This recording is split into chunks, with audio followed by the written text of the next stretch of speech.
morning, afternoon, night, whatever time you're watching, welcome or welcome back to my channel. For today's video, may panibago akong chika sa inyo. And yung chika ko today, guys, I will be sharing you guys my favorite lip products. This consists of mga lip balms, mga lipsticks, and of course, ang usong-usong mga lip gloss. So kung gusto nyo malaman kung ano yung mga favorites ko, then please keep on watching. As usual, yung mga i-share ko sa inyo, very affordable and locally available dito sa atin. So I'm really excited. And first, let's start with the balms. Syempre, ito yung mga pang hydrate and moisturize ng lips. Considering that I have dry lips, so yung first favorite item na ipapakita ko guys sa inyo is itong Mentholatum Medicated Lipstick. Ito, quick relief for dry, chapped, cracked lip. Wala tong tint guys ha, normal lip balm. Ang gusto ko dito, very hydrating, very moisturizing sa lips. It's really true to its claims. No kidding talaga, promise. And there was a time na meron akong windburn and sobrang hapde, as in mahawakan mo lang ang hapde. And hindi ko alam kung anong solution. Na-try ko na yung iba't ibang klase ng lip balm from Vaseline and also Hot Suns, pero wala talagang nag-work. Sobrang tindi ng windburn ko na rin. So ayun, binigyan ako ng cousin ko na sa lahat ng lip balm na na-try ko, ito yung pinaka-effective kung may mga windburn kayo or sobrang dry and alam nyo yun, flaky, chapped yung lips nyo. I would really recommend this. Pero ang nasabi niya sa akin, binili daw niya to sa Japan. And I'll try to find dito na locally available sa atin. Try ko maghanap sa Shopee or kung saan man. I'll link it down in the description. Ang gusto ko dito sa product na tong Mentholatum, yung menthol effect niya, yun yung gusto ko. Yung nararamdaman ko talaga na parang refreshing, talagang may ginagawa siya sa lips ko, ganon. Ginagamit ko siya before I sleep, parang overnight ko siyang ginagamit. Very essential siya, especially these times na maulan, malamig. Alam niyo, laging magda-dry yung lips natin, nagka-crack. The next lip balm that I will be sharing is this Nivea Sun Protect SPF 30. Ayan siya. Ganyan siya kadami. Wala rin siyang color and eto, ginagamit ko lang to pag lumalabas ako, especially sa morning, kung magsastroll man ako outside. Hindi lang yung skin, yung may kailangan ng SPF. Syempre, kailangan din yung lips kasi importante rin talaga yan. Tip ko lang sa inyo para iwas dryness, patchiness sa lips.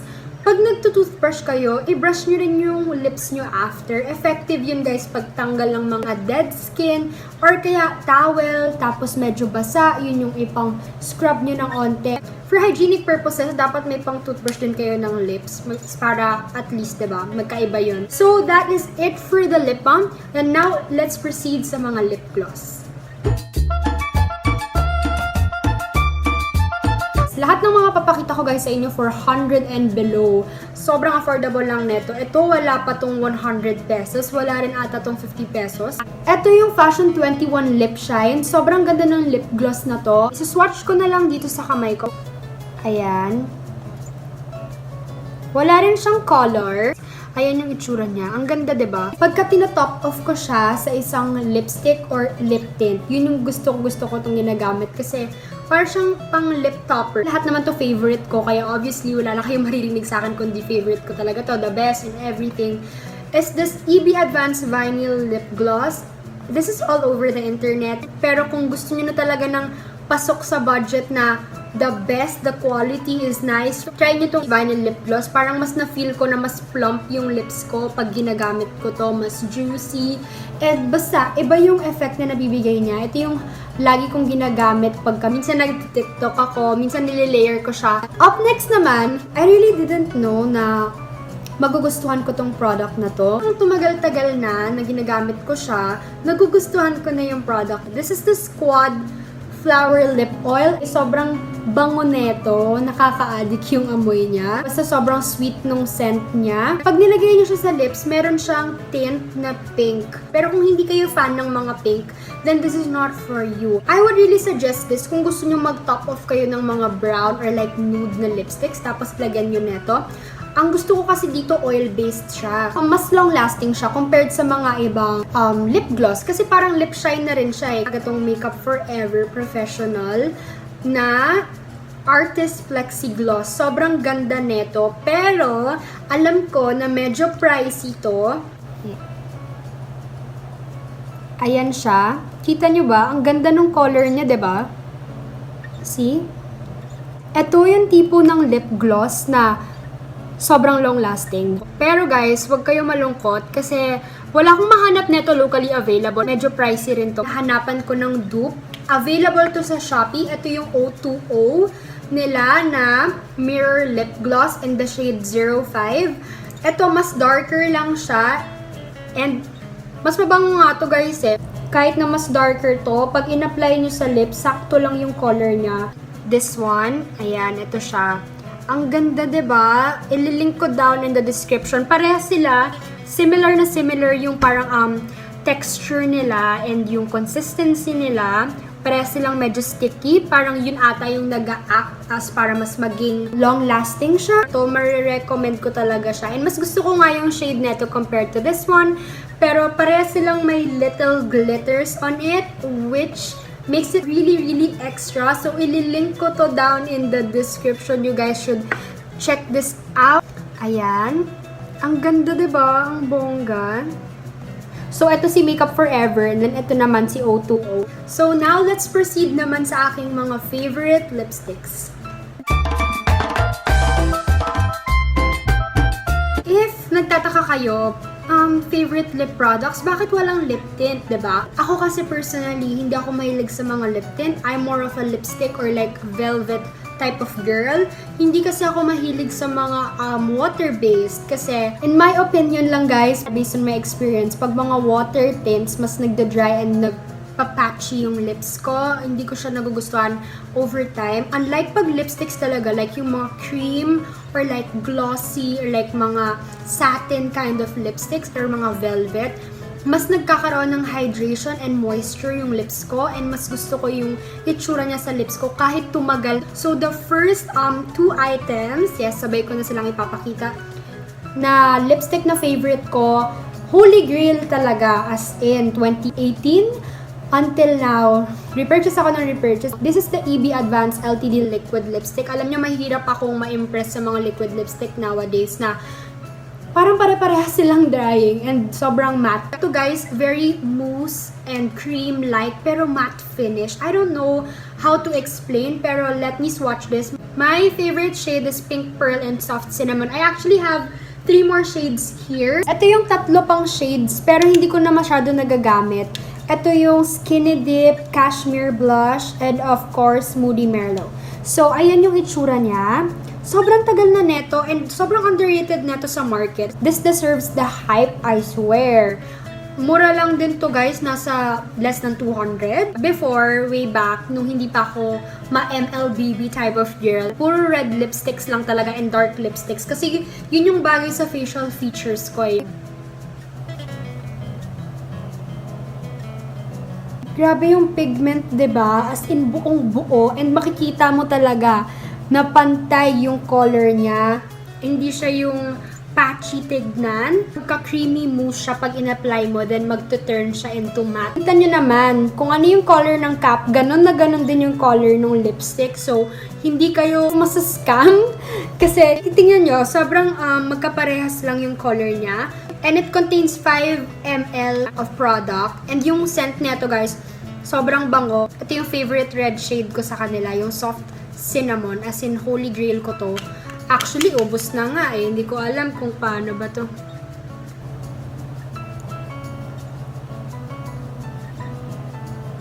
Ayan yung itsura ng Soft Cinnamon. Mas vibrant pink lang to. Gusto niyo talaga ng statement lipstick, I would go for this Soft Cinnamon. Up next naman na favorite ko is this Elana na liquid lipstick nila. So, sobrang ganda kasi neto pagka ina-apply mo siya sa lips mo ng parang pa-ombre. A little goes a long way dahil very pigmented itong liquid lipstick ng Elana. This is what it looks like. Ito dark shade din to. Ang hilig ko talaga sa dark shade eh. So, ayan siya. Very similar yung mga shades na gusto ko, no? Parang very bold and like very yung kind of color na gusto ko. And this is in the shade Love is Pure. I would recommend this talaga. Ang perfect niya pag nag-ombre lips ako. Kung gusto ko rin ng statement na lipstick. Makikita niyo na medyo mahirap siyang tanggalin. Very long lasting talaga. Yan yung ginamit ko nung gumawa ako ng waterproof makeup na talagang tinesting ko talaga siya sa pool. And I must say na talagang long lasting, waterproof talaga. Kahit na ngayong quarantine, no, ito pa rin yung nagstay as my favorite. I've tried so many types of brown lipstick. Pero ito yung pinaka nagustuhan kong kind of brown shade. This is yung EB Advanced Lip Define Matte in the Raw Burgundy. Ang perfect ng shade na to. Ito yun yung ginamit ko nung nag-ABG makeup ako. Go check it out. And creamy siya and lightweight sa lips. Lahat naman ng pinapakita ko guys sa inyo, lightweight sa lips. Hindi ako magpapakita ng hindi lightweight kasi maarte rin ako. So, ayan siya. Ganda ng color niya. Ito yung perfect na lip color sa akin ng brown. Up next naman na lipstick na gustong gusto ko. This is the perfect nude shade. This is the Maybelline lipstick in the shade Clay Crush 656. Sobrang ganda neto and ito lang yung nude lipstick na ginagamit ko. Wala na akong ibang kind of nude lipstick na ginagamit. Pero bihira lang kasi ako mag-nude lipstick. Pero if ever nga, ito yung ginagamit ko. Favorites ko siya, nasama siya. Kasi tignan nyo naman, ang ganda ng color niya. Grabe, ang perfect ng pagka-nude neto. Fresh-freshan lang, ganun. If gusto nyo talaga na parang no makeup look, I highly suggest this lipstick. Hindi siya matapang tignan. Fresh lang talaga siya tignan. Creamy nga siya, so don't expect na sobrang long-lasting neto. Up next naman na ipapakita ko guys sa inyo, this is an underrated product din. Wala pa ako masyadong nakikitang mga YouTubers na nagsishare na itong product na to. This is like a terracotta color. This is the Fashion 21 lipstick in the shade Bronze. Ang ganda nito and I highly recommend it. Ayan yung itsura niya guys. Ayan. This is the Clay Crush and ito yung bronze ng Fashion 21. Mas darker to. Kakulay talaga ng lips mo. I'll go for this shade. Ayun guys, perfect shade ng mga MLBB, diba? Ito yung ginagamit ko palagi. Na Squad Cosmetics Multi-Purpose Mousse Cream in the shade Bubbly. Sobrang flattering ng shade nito. Literally for all skin tones. As in, for morena, for light skin tone. Ang perfect niya for everyone. And ang ganda rin ng formulation na to. And sobrang bango. Ito yung itsura ng applicator niya. Ayan, sobrang pigmented, diba? Lightweight lang din siya sa skin. Pero yung tipo na sinasabi kong oily is yung parang glass skin. Yung healthy glow, yun yung sinasabi ko. Maraming available na shades ang Squad Cosmetics. I-check nyo na lang and very affordable. Etong Sunny's Face. Actually, yung gamit ko ngayon sa lips ko is etong lip dip na Fembot. Is itong Fluff Matte in the shade Girl Crush. Alam nyo, sobrang high quality and sobrang luxe yung feels ng mga lip product ng Sunny's Face. Nakompleto ko yung Fluff Matte nila. Niregalo sa akin ni Carl. And then, ito namang Fembot. Ito lang yung meron akong shade sa lip dip nila. Kasi parang, ito yung pinaka-perfect mauve pink, I swear. Mas ginagamit ko for everyday kasi mas lightweight feeling to sa lips. Talagang very cushiony, very plump, and very fluffy yung feeling niya sa lips. Ito, and ang bango-bango. Makikita mo na very gamit na gamit ko tong Girl Crush ng Sunny's Face kasi kita nyo naman. So, i-compare ko sila, swatch ko sila dito. Very lightweight, parehas yung product nila. And kita nyo naman yung consistency ng product. And then, ito naman si Fembot. This is the Fluff Matte and this is the Lip Dip. Ito, perfect mauve pink shade talaga to, as in perfect for all skin tones din and perfect for MLBB type of look. Top 5 na ginagamit ko. First is itong Lip Dip.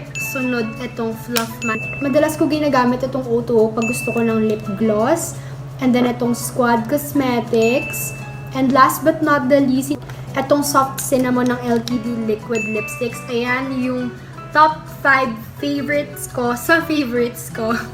Ano daw? Kasi lahat sila gusto ko talaga and hindi ko ma-let go. So, sinama ko na lang talaga sa video na to. Marami pa dapat akong ipapakita sa inyo. Pero, paano siya magiging favorites kung sobrang dami naman dito? Ito talaga yung top mga lip products na ginagamit ko, favorite ko. All the details that you need to know, I will put it down in the description. So, ayun lang guys. Thank you so much for watching. Ngayon, nagpahinga lang muna ako sa paggawa ng mga hauls and paggawa ng mga fashion-related videos. Na-miss ko lang kasi na alam niyo yun, mag-sit down and talk about makeup, ganon. Thank you so much for watching. So don't forget to like, comment, subscribe, and hit that bell button to get you notified every time I post a new video, and I'll see you in the next one.